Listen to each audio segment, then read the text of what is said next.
Hey there. This video will walk you through how to crush the bar exam, specifically the Uniform Bar Exam or UBE.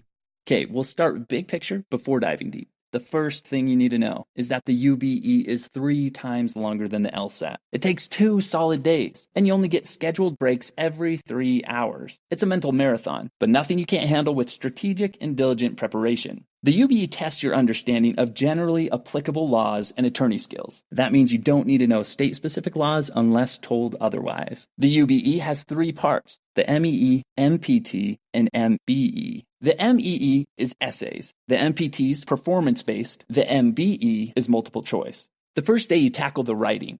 Normally, 6 30-minute essays in the morning, 2 90-minute performance tests in the afternoon.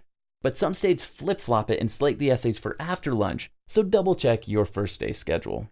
The second day, you get back-to-back 3-hour sessions of 100 multiple-choice questions. Most of your prep time should focus on the multiple choice. Some theories are floating around that graders are more lenient on the MEE and MPT when someone has a solid MBE score. Theories like that may or may not be complete bunk. Regardless, we do know 3 things that should make you focus on the MBE. First, the multiple choice is 50% of your total score. Second, you're guaranteed 25 graded questions on each MBE subject. No surprises. And third, the topics tested can pop up on the essays too. That means every MBE subject you crush, you're guaranteed MBE points, and maybe even some MEE points.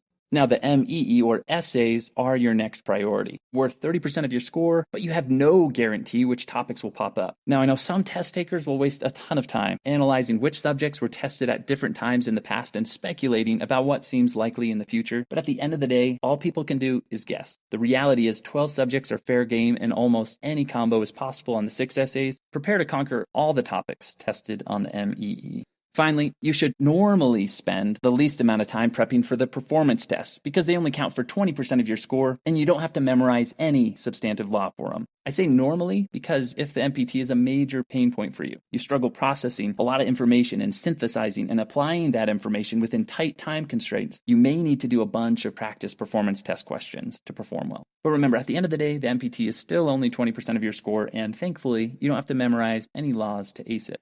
Okay, 2 foundational principles before we dive into the nitty-gritty. Start early and pace yourself. If you're studying full-time or close to it, you should start about 2 months before the exam. If part-time, you'll obviously need to start a little earlier. Regardless, take regular breaks and avoid studying more than 40 hours a week. You may have heard of the law of diminishing returns. Well, it applies in studying as much as it does in economics. Be diligent but not manic.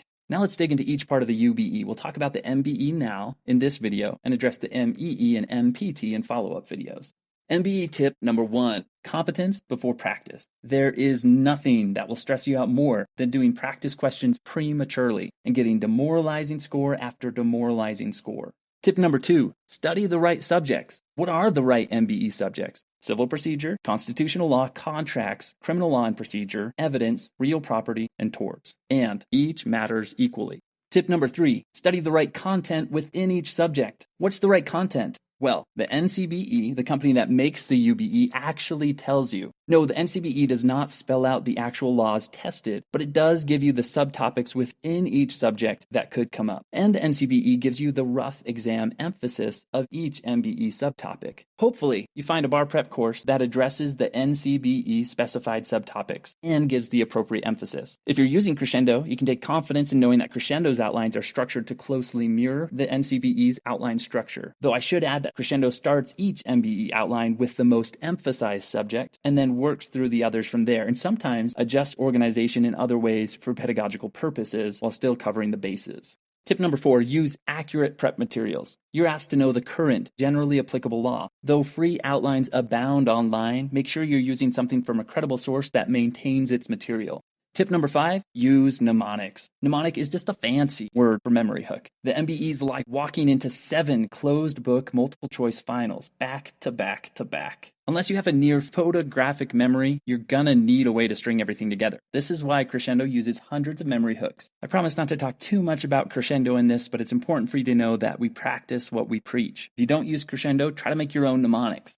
Tip number 6, use flashcards or have a friend quiz you or both. Before you test your application of knowledge by taking actual practice questions, you need to test your knowledge through flashcards or something similar to help things gel. This is why Crushendo provides not just online visual flashcards, but audio flashcards, affectionately dubbed Crammer Time.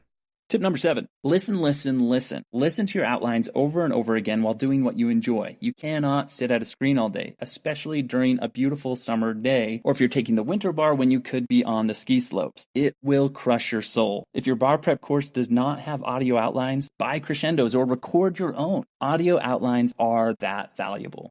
Tip number 8, chunk it up. Start by studying one subject at a time, one subtopic at a time. Think of studying for the bar like building with Lego bricks. You don't half assemble a dude, then half build a wall, and then half build a car. You build in chunks or everything becomes a heap of chaos. Memory's like that too. Again, not trying to talk too much about Crescendo, but Crescendo's audio outlines are broken into roughly 5-minute tracks that you can listen to on repeat before trying to memorize the next track. If you record your own outlines, make sure to break your recordings into digestible, repeatable chunks.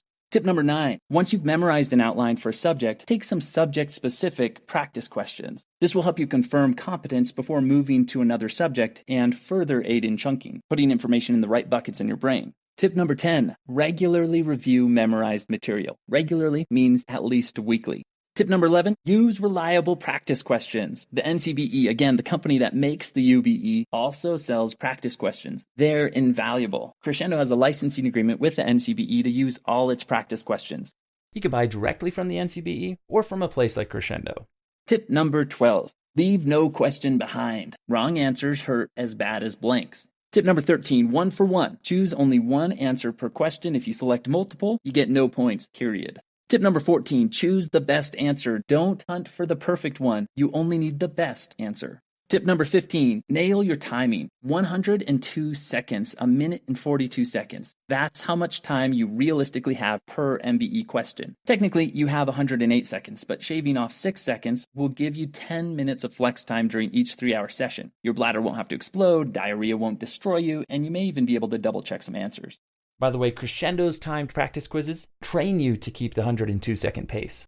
On exam day, flag questions 35 and 70. Get through 35 in the first hour and you'll be right on track. Then try to get through 70 in the second hour. If you take a break during the second hour, just make sure to finish 70 by 2 hours and 10 minutes into the exam. Tip number 16, passing, not perfection. Your target should be around 70% correct on practice MBE questions. Obviously, higher scores won't hurt, but you should feel pretty confident if you're sitting in the 70s. Tip number 17, avoid absolutes. The law, rarely, always, or nevers. Answers suggesting a black and white world are usually red flags. Tip number 18, evade the unfamiliar. Test writers like to make up new Latin terms, rules, and exceptions. If you're reasonably competent in an area, odds are that anything that sounds completely unfamiliar is an evil trick. Tip number 19, if a question's tough, rule out the easy non-answers. If you narrow it down to 2 possible right answers, just pick the first one and move on. If you're too much of a perfectionist on tough questions, you can burn time and sabotage odds on the easier ones. Tip number 20, just because an answer seems obvious doesn't mean it's wrong. Sometimes a question can mess with your mind by being a little too easy. Tip number 21, remember, right answers don't contradict the facts. Tip number 22, the devil is in the details. Read fast but carefully. Normally, every word matters. If 2 answers feel correct, odds are you misread part of the question. Tip number 23, issue before facts. Read the actual question before the facts. This will help you read the facts with an eye for what actually matters. Tip number 24, dissect your mistakes. When you miss a question, figure out why. Tip number 25, stay centered. If you feel like the floor is falling out, take a deep breath and clear your mind before pressing on. And last but not least, tip number 26, use common sense. Part of common sense is not overthinking it. Alrighty, one last general word of advice that applies to all 3 parts of the bar exam. Make time for family, friends, and even service. Don't obsess about the bar or yourself. If you keep your life in balance, yes, it is possible that you'll fail the bar. But at least you won't fail at life. And frankly, you're more likely to fail the bar if you're failing at life. So keep a healthy and happy balance. Thanks for watching. If you made it this far, please like, comment, and share. Subscribe for more good stuff. And of course, if you're looking for killer audio outlines for law school and the bar exam, mosey on over to crushendo.net. You got this. Happy cramming.